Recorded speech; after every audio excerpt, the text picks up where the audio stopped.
Good morning everyone, কেমন আছেন আপনারা সবাই? আশা করি অনেক ভালো আছেন। সকালবেলা স্বাগত জানাচ্ছি আপনাদেরকে আবার একটি নতুন ব্লগে। আজকে সকালবেলা একটু তাড়াতাড়ি ঘুম থেকে উঠেছি। তাড়াতাড়ি নয়, এখন প্রায় 8:30 বাজে। আমার কাছে একটু তাড়াতাড়ি, এখনও বেড সেট করা হয়নি। এবার না একটু তাড়াতাড়ি নিচের দিকে নামবো। এই যে তাড়াতাড়ি রেডি হয়ে চললাম। কোথায় যাচ্ছে জানেন? আজকে তো 31st, ওর জন্য আজকে আমাদের পিকনিক আছে। ছোটোখাটোই একটা পিকনিক, কয়েকটা বাড়ি মিলে। এই যে স্যারের বাড়িতে পিকনিক হচ্ছিল। ঘুম থেকে এখনও উঠেই চলে এসেছি ব্রাশ টাশ করে, ঘুমটা এখনও ঠিকঠাক করে কাটেনি। আর এখানে চারিদিকে মাঠের অবস্থা দেখেছেন? এখন তো চাষবাস শুরু হয়নি, কাজ চলছে। আজকে আমার পিকনিকে প্রথম কাজ পড়েছিল সবজি কাটার। সকালবেলা ঘুম থেকে উঠেই এক গাছা সবজি কেটেই চলেছি। যেভাবে সারা বছর ধরে আমার এক্সপেকটেশানগুলোকে আমি কেটে গেছি, ঠিক তেমনি করে আজকে সবজিগুলো কেটে শেষমেশ রান্নাবান্না শুরু হলো। প্রথমে এগুলো ভাজাভুজির কাজ হচ্ছিল।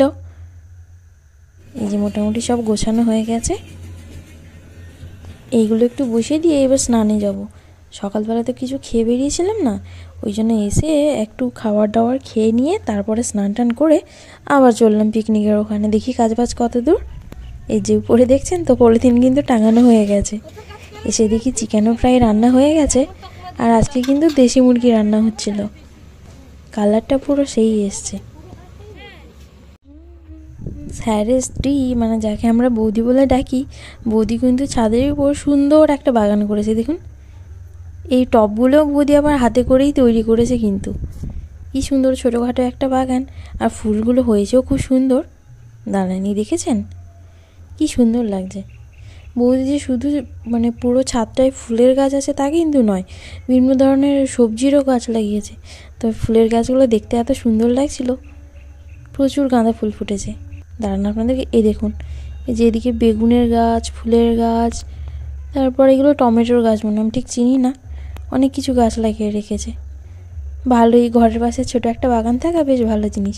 আর এদিকে যে পুচকেগুলো খেলাধুলো করছিল, ফেলে দিয়ে চলে গেছে। হঠাৎ করে বাড়ি থেকে ডাক পড়লো যে একটা পার্সেল এসছে। আমি তো ভুলেই গিয়েছিলাম যে আজকে আমার একটা পার্সেল ডেলিভারি করা ছিল। আমি ভুলেই গেছি, মাথাতেই থাকেনি।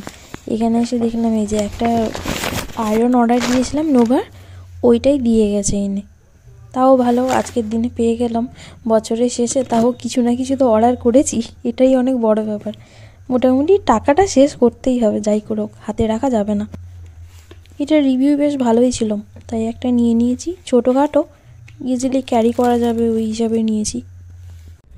এরপরে বৌদির ডাক শুনে স্যারের বাড়ি গিয়ে যে টেস্টের জন্য চিকেন পেয়েছিলাম, এটা সত্যি খুব ভালো টেস্ট ছিল। তারপরে খাওয়া দাওয়া করতে বসে এতগুলো খাবার তো খেতে পারিনি, যতটা খেয়েছি বাকিটা নষ্ট হয়েছে। এই যে বাকি সবাই এখানে খেতে বসছিল। আজকের দিনটা কিন্তু বেশ ভালোভাবে ছোটোখাটো আনন্দ করে সুন্দর কেটে গেল। আপনাদের কেমন লাগলো?